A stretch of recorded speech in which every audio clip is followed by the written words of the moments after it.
Hello दोस्तों। तो कैसे हैं आप सब लोग। उम्मीद करता हूं कि आप अच्छे से होंगे। और जो कल जूनियर रेजिडेंट की हाई कोर्ट की जो फाइनल आंसर की आई थी और आपने अपना अपना स्कोर चेक किया होगा।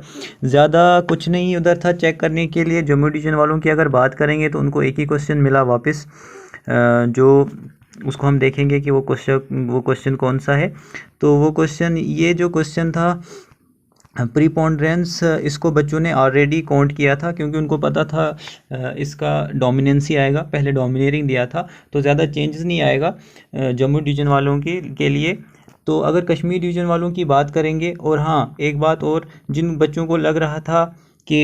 बच्चों को हमें भी लग रहा था कि भैया एक क्वेश्चन मिलेगा हमें वापस, ये वाला एक दो तो मिल ही जाएंगे, थोड़े से और मार्क्स बढ़ेंगे, लेकिन ऐसा कुछ भी नहीं हुआ। ये देखिए, ये जो प्लॉटर वाला है, लग रहा था कि ये वापस मिलेगा, इन्होंने इसको इंकजेट प्रिंटर ही रखा। खैर छोड़िए, ये हम तो कुछ नहीं है, सब उन्हीं के पास है। अगर हम अब कश्मीर डिवीज़न की बात करेंगे, उनको भी एक ही क्वेश्चन मिला है वापस, तो अपनी सीरीज़ के हिसाब से आप चेक कर सकते हैं। लेकिन मेन बात ये नहीं है, मेन बात है कश्मीर डिवीज़न वालों के लिए जो 5 क्वेश्चन डिस्कार्ड किए गए। ये 24 से लेकर, सीरीज़ ए की बात कर रहा हूँ मैं, 24 से लेकर 28 तक।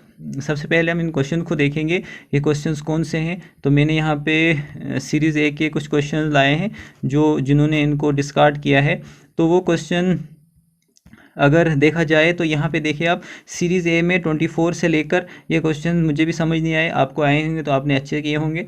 24 से लेकर और ये 25 वाला, ये वाला 26, 27 और 28, ये क्वेश्चंस इन्होंने डिस्कार्ड किए हैं।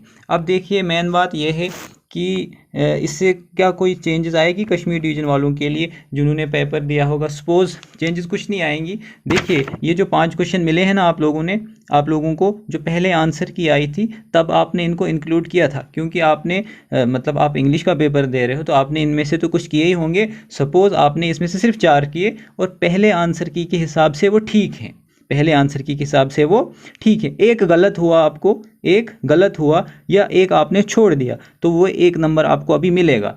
सपोज़ अगर मैं बात करूं तो मुझे पहले आ रहे थे 58, ले लो, मुझे 58 बन रहे थे कश्मीर डिवीज़न में, 58 बन रहे थे। इन 58 में ये जो 5 क्वेश्चन है ना, इसमें से मैंने 4 किए या 5 किए, लेकिन एक क्वेश्चन छूट गया मेरा, एक क्वेश्चन छूट गया या गलत हुआ। वो एक क्वेश्चन आप इस वाली में से आप इंक्लूड करो। 5 के नहीं करने हैं, वो करो चाहे वो गलत हुआ था, पहले आंसर की के हिसाब से गलत हुआ था या आपने छोड़ा था, आपको सिर्फ उतने ही इंक्लूड करने हैं 5 में से।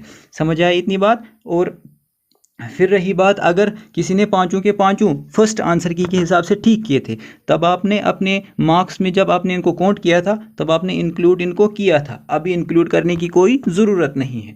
अगर कोई इंक्लूड करना भी चाहेगा उनके लिए मतलब इस आंसर की के हिसाब से सबसे पहले आपको ये वाले जो क्वेश्चन, अगर आपको अब ये इंक्लूड करनी है, इन 5 क्वेश्चन को आप साइड पे रखिए, इनके अलावा देखिए कि आपको कितने बन रहे हैं, मतलब आपको कितने ठीक हैं, तो फिर आप ये 5 ऐड कर सकते हैं। तो बात ये है कि अगर आपको पहले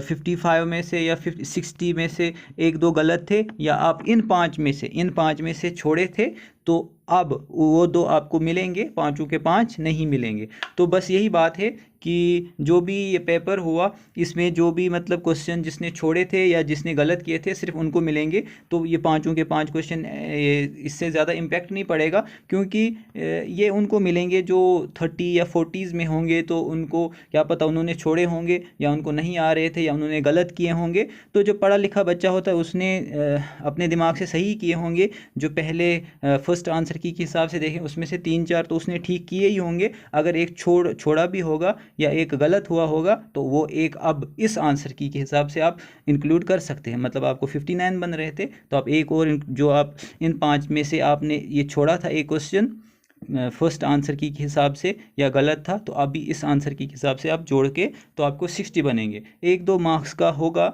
ऊपर नीचे, बाकी ज़्यादा नहीं होगा। तो बाकी आप इंटरव्यू के लिए तैयारी कर सकते। टॉपिक है, मतलब चाहे वहाँ पे आपको बोलते हैं कि इंटरव्यू में पर्सनालिटी टेस्ट होता है, भैया पर्सनालिटी टेस्ट तो होता ही है, वहाँ पे खुद को एक्सप्रेस भी करना है, तो कुछ पूछेंगे ही वहाँ पे, तो कुछ हमें बोलना ही है, तो उसके लिए आप प्रैक्टिस कीजिए। हम नेक्स्ट वीडियो में बात करेंगे कि इंटरव्यू के लिए कौन कौन से टॉपिक करने हैं और कैसे खुद को हम थोड़ा सा खुद की पर्सनैलिटी में थोड़ा इम्प्रूव लाएंगे, कैसे हम प्रैक्टिस करेंगे। जितने भी हमारे पास दिन हैं, फिलहाल तो अब रिज़ल्ट आएगा, फिर उसके बाद इंटरव्यू की डेट आएगी, अभी काफ़ी टाइम है, 1 महीना 1.5 महीना लेके चल सकते हैं। तो रोज़ थोड़ा सा प्रैक्टिस कीजिए, अपनी पर्सनैलिटी को डेवलप कीजिए, कम्युनिकेशन स्किल्स, इंटरपर्सनल स्किल्स पे थोड़ा सा काम कीजिए, तो इंशाल्लाह हो जाएगा। बाकी आज के लिए इतना ही। Take care and bye bye.